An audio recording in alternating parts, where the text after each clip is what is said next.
porque también viene un reporte en octubre que confirmó López-Gatell, y la OMS, el director general de la OMS, Tedros Adhanom Ghebreyesus, advirtió ayer que el riesgo de volver al confinamiento es muy real en los países que actualmente están aliviando sus medidas de distanciamiento social, si no se lleva a cabo una adecuada gestión de la desescalada.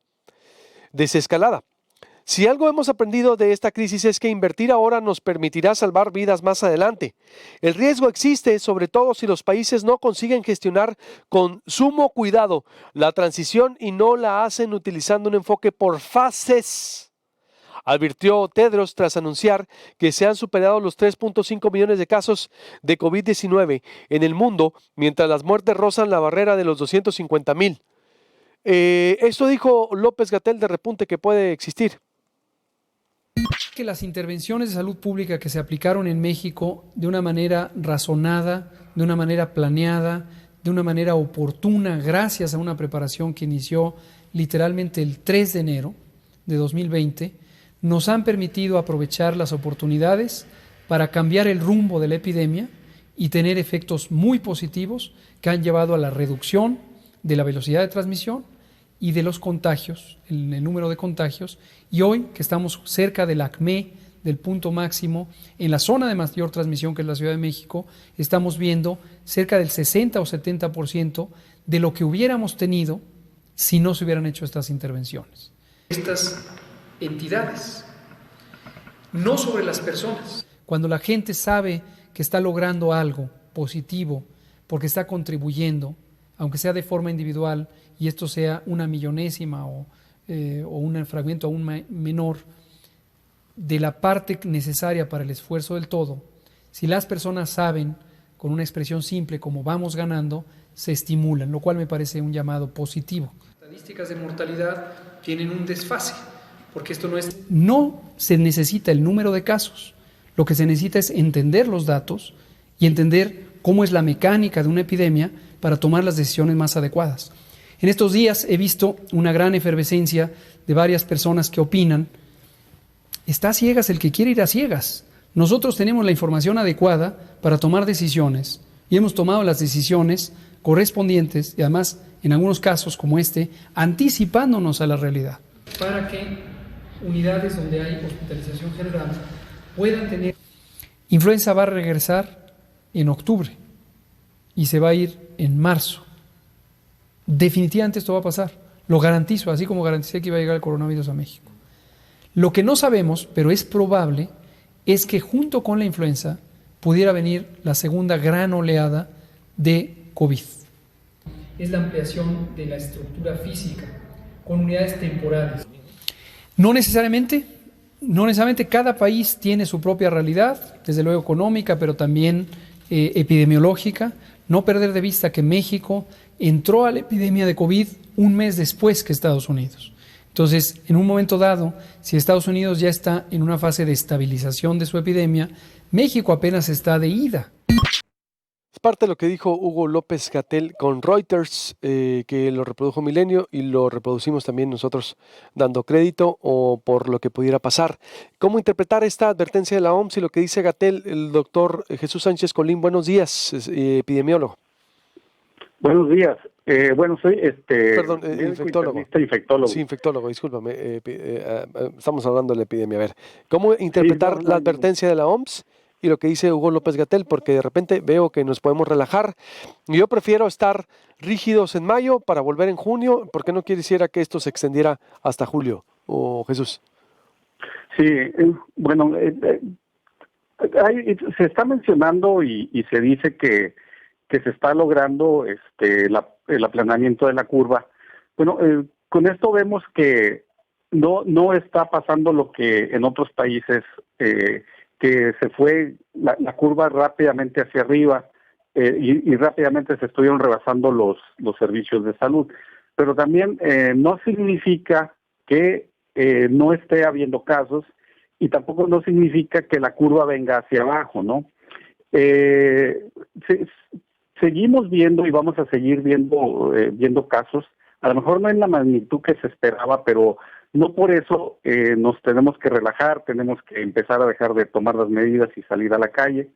Se había pensado y se había dicho que el virus del COVID tal vez tuviera un comportamiento estacional como lo tienen la mayoría de las enfermedades o todas las enfermedades respiratorias, donde la mayor prevalencia o mayor incidencia de estas enfermedades es en el cambio de clima, que es cuando empieza el invierno, donde hay la mayor ocurrencia de casos. También quiero aclarar que no significa que, por ejemplo, la influenza se haya ido. Nosotros todo el año vemos influenza, claro. No vemos con la magnitud que lo vemos en octubre, noviembre, febrero, que es de enero, febrero, que es donde se reporta la mayoría de los casos. Entonces, también no significa que, por ejemplo, el virus del COVID se vaya a ir en los meses venideros. Probablemente va a permanecer, pero va a haber mucho menos casos de los que se esperaban, de los que estamos viendo ahorita, no, mucho menos casos. Sí es importante que la población sepa que no dejamos de ver enfermedades respiratorias durante todo el año, virales o bacterianas. Sí las dejamos de ver en menor número, ¿ya? Entonces, esto que acaba de comentar, Luis Alberto, de relajarnos, yo creo que la población no se debe de relajar. Los médicos no nos estamos relajando, los hospitales no se están relajando. De hecho, seguimos en capacitación constante, seguimos preparándonos, seguimos esperando que un número de casos importantes, sí, y esto que le quede claro a la población de que no se tiene que relajar. Nosotros no nos hemos relajado. Ayer veía, por ejemplo, veía en la cuenta de Twitter de un hospital aquí en la localidad del Hospital General, un curso de ventilación para todo el personal, y en otras instituciones también lo ha tenido, ¿no? Y lo está teniendo, siguiendo capacitando al personal médico y de enfermería en tipo de atención para este tipo de pacientes. Entonces, sí es muy importante eso que se acaba de decir, no relajarnos. Ahí está. Pues ahí está la recomendación, entonces, doctor, entonces, tiene razón la OMS, tiene razón Gatell, el repunte que pudiera haber en octubre, por ejemplo, ¿a qué se debe? Bueno, es cuando, como les comentaba, las enfermedades respiratorias tienen los ciclos. Mande. Los ciclos, pues vaya también. Sí, tienen aumentan los casos cuando empieza a cambiar el clima, cuando empieza a ver el frío, ¿no? Hay varias teorías de por qué los virus respiratorios, por qué se dice que también tiene que ver que la población se comporta diferente, como empieza el frío, se empiezan a aglomerar, también puede aumentar la replicación y la transmisión del virus con el frío. Entonces sí, todas las enfermedades respiratorias sí tienen una presentación cíclica durante el año, por eso se estima que puede haber un repunte otra vez en este mes, ¿no? Que es cuando empezamos también a tener un repunte de otras enfermedades respiratorias como la influenza. Muy bien, pues por eso, y se pudieran juntar, es lo que dice también Gatell. Sí, bueno, de hecho,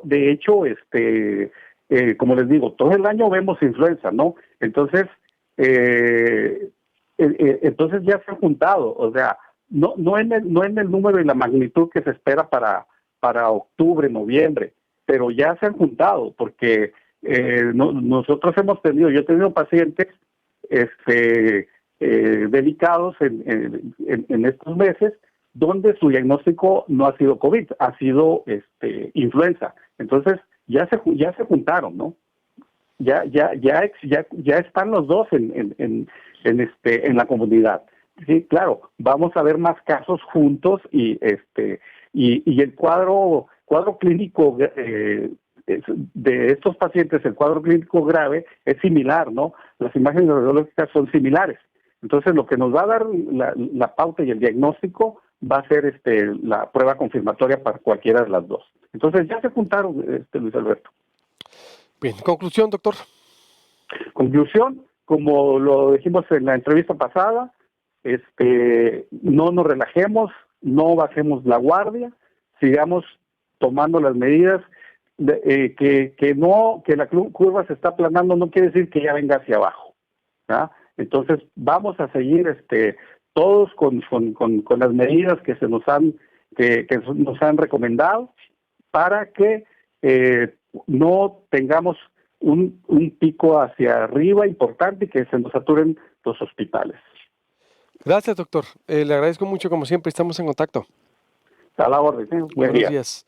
Voy a hacer un corte y voy a volver con la importancia del murciélago en Sonora y por qué preservar su hábitat. Verá usted la historia de este Jueves Verde y también hay un anuncio importante sobre ATG, control de plagas, sobre esterilizaciones a autos gratuitas del fin de semana que va a haber este sábado.